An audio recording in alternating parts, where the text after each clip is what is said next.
Humans often believe identity is something they choose, but identity is rarely chosen. It is trained.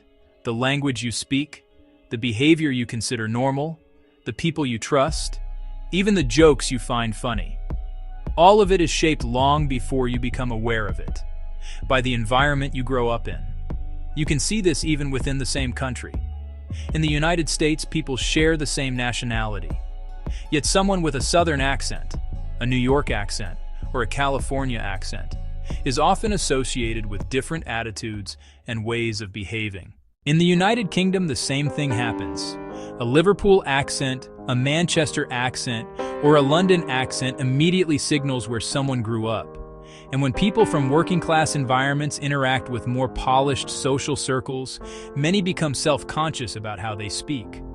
Some soften their accents to fit in, not because their identity changed, but because the environment around them changed.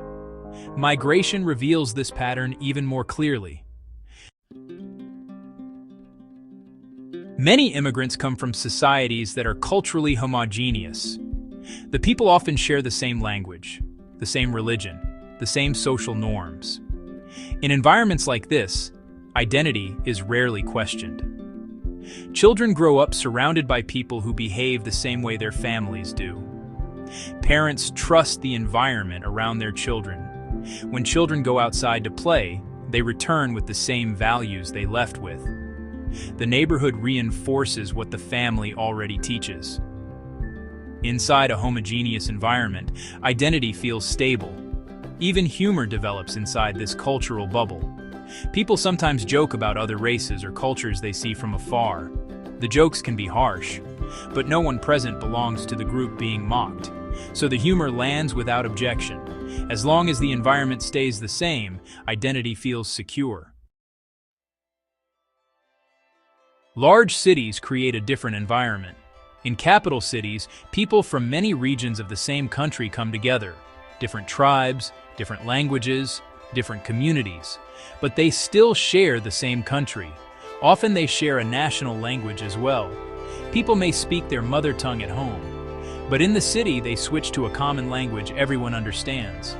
Urban life forces people to interact across communities, but the environment still reveals where people come from.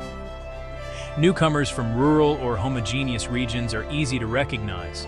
Their accents sound different. Their slang is unfamiliar. City residents notice these differences immediately. So newcomers begin adjusting. They soften their accents. They adopt the slang of the city, not because they want to abandon their identity, but because adaptation makes life easier. Cities teach people how to move between different social worlds. Migration to Western countries introduces a far more dramatic shift. Western societies are highly diverse. Different races, different religions, different cultural expectations. Children learn new languages at school. They learn new social rules. They learn that belonging often comes from blending in, not standing apart. At home, they are told to preserve identity. Outside, they are taught to adapt. Parents begin to notice the change quickly. Children start speaking the dominant language more than their native tongue. So many parents enforce a rule. At home, speak the mother language. Not because they dislike the new country, but because language represents identity. When children resist, parents interpret it as a loss of culture, and something deeper happens. Parents stop trusting the environment around their children. The outside world is now shaping them, so the rules become stricter. Speak the native language, follow the traditions, respect the old ways. Sometimes parents try something more drastic.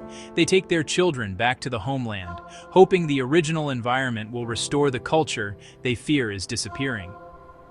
But time has already changed everyone. The children struggle to adapt, and the parents realize they themselves have also changed. They no longer fully belong there either. Meanwhile, another tension appears inside immigrant communities. New arrivals behave exactly as they did back home. But immigrants who have already adapted to Western society react differently. Some cringe because they could be associated with them. Jokes that once felt normal in a homogeneous environment now sound offensive. Behavior that once felt natural now feels socially risky. A cultural gap appears inside the same community, and something else begins to emerge among the younger generation. Children born in the West often identify themselves as citizens of the country they grew up in, because the environment that raised them shaped their sense of belonging. They say they are British, or American, or French, not because they reject their parents' culture, but because the environment they grew up in shaped their identity. Shared conditioning becomes easier than shared blood. But for some young people, the conflict becomes deeper. They feel they belong neither fully to their parents' homeland nor fully to the society they live in. When belonging disappears, people search for it elsewhere. Sometimes that belonging appears in gangs, sometimes in extremist groups, sometimes in radical ideologies, not because those identities were inherited, but because they provide something every human needs: a sense of belonging.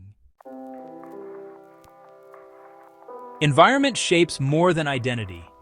It shapes how people understand trust. In many traditional societies, responsibility is collective. If someone harms another person, the community intervenes. Disputes are resolved quickly. Honor is restored. When migrants move abroad, they often carry these systems with them. That is why immigrant communities frequently rely on internal networks. Business partnerships form quickly. Support spreads quickly. Trust grows faster among people who share the same cultural conditioning. But when these systems meet formal legal institutions, misunderstandings appear.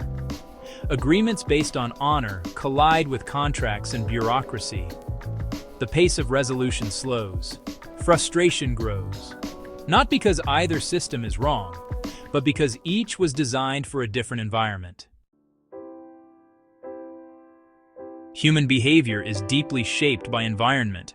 The same people, the same origins, placed in different worlds, and slowly those worlds reshape them. This is not unique to any one culture. It is the story of migration everywhere. Identity is rarely something we consciously choose. More often, it is something the environment quietly teaches us. And once you begin to see that, many conflicts between people begin to make sense. If you want to better understand the conditioning shaping your life, subscribe, like, and share The Conditioned Mind, so others can begin to see the patterns shaping their lives.